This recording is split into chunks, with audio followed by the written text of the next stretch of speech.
دين ما كودك مننا أنا I will say no. Zakaria, were very sensitive question. Deen tam kudaka na mukte. Mana rawina label kare deen to kasor jeda. Hakura asana aniga sahib kay. Marka deen tam maqabo aniga wadanka in lagu xukumo. Naga aqli badan Maraykan ayaa kala sooceen diinta iyo state. There's a reason you kala sooceen. It's not joke man. Naga aqli badan yihiin, waa naga aqoon badan yihiin, waa naga waay aragsan yihiin. Xireen baashan hala kala sooco.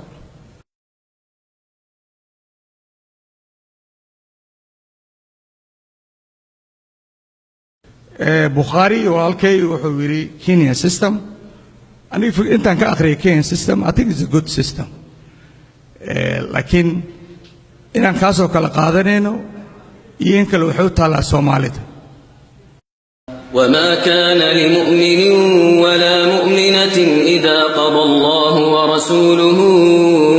أمرا أن يكون لهم الخيرة من أمرهم ومن يعص الله ورسوله فقد ضل ضلالا مبينا. waxaan arkayo waxyaalaha aad aan uga naxay bay kamid tahay maalin dhaweed laba nin oo Soomaali oo la leeyahay waa professoro magacyadooda taqriiban waan garanayaa iyo wajigooda laakiin la sheego muhiim ah meel bay wada fadhiyaan social media la soo gali mid baa wuxuu leeyahay haddii la isweydiiyo buu shariicada islaamka ma ku dhaqanaa haddaan Soomaalina wuxuu yidhi I will say no. I will say no. Waa professor Soomaali ah oo Maraykan wax soo baray waa shariicada ma ku dhaqanaa Soomaaliya ma ku dhaqanaa hadii la yiraahdo anigu waxaan dhihi buuri maya midkii ka dambeeyaba dibi dhalo ka dar waa midkii la fadhiyay wuxuu yiri anigu horta saaxiibkay waan ku waafaqsanay buuri hadalkiisaas sababtana wuxuu yiri talaaba ka sii daran wuxuu yiri Maraykan baa kala saaray buuri diinta iyo nolosha Maraykanna waa naga aqoon badan yahay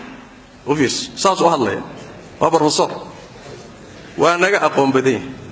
waa naga waay aragsan yahay waa naga xoog badan yahay maadaama Maraykan uu diintii kala saaray iyo baashi asagaynu kaga dayanayna saas daradeed saaxiibkay waan ku waafaqsanay waxaan sadhihi lahaa buu yiri aan samaysano dastuur aan shariicada dib u geysanaynin kelimadaasi waa kelimo shaydaan waay caamada lagu siraa shariicada waxaan ka hor imaanaynin aynu aan dib u geysanin kuwa professoriintii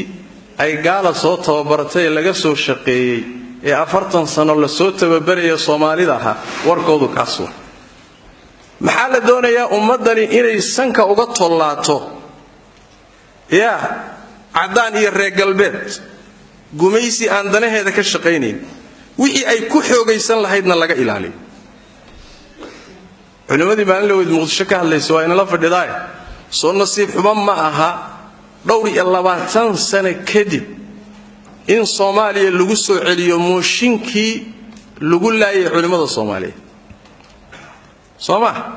ma taqaana culimadii Soomaaliyeed la toogtay ee aafadan Soomaali haysiyo burburkeeduba ka bilaabatay waxa lagu laayay muxuu ah dumar gaala soo dirsatay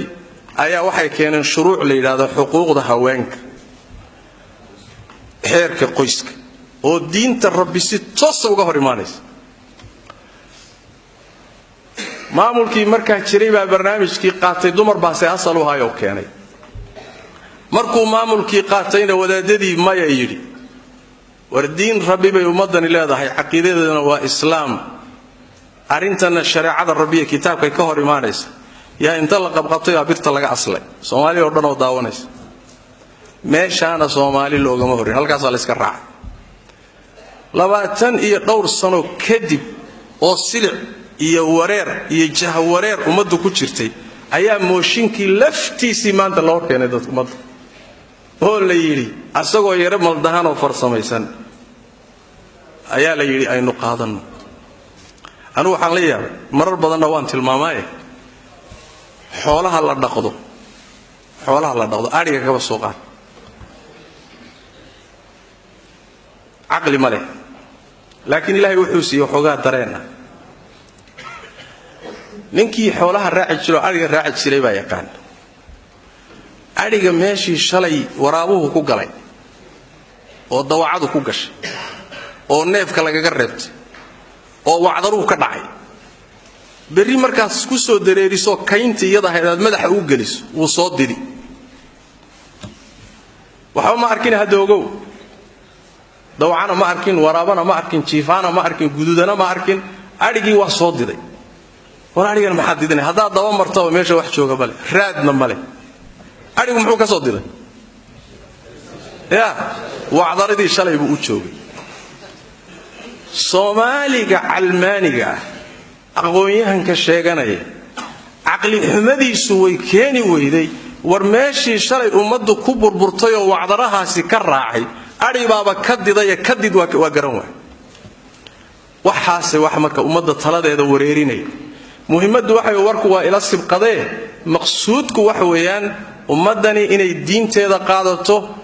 mujtamaceeda iyo mujtamacaadkeeda iyo dawladaheedaba waa meesha maxakka awa waa meesha awoodeedu iyo quwadeedu ay ku jirto halkaana way meesha la inaga dagaalamayo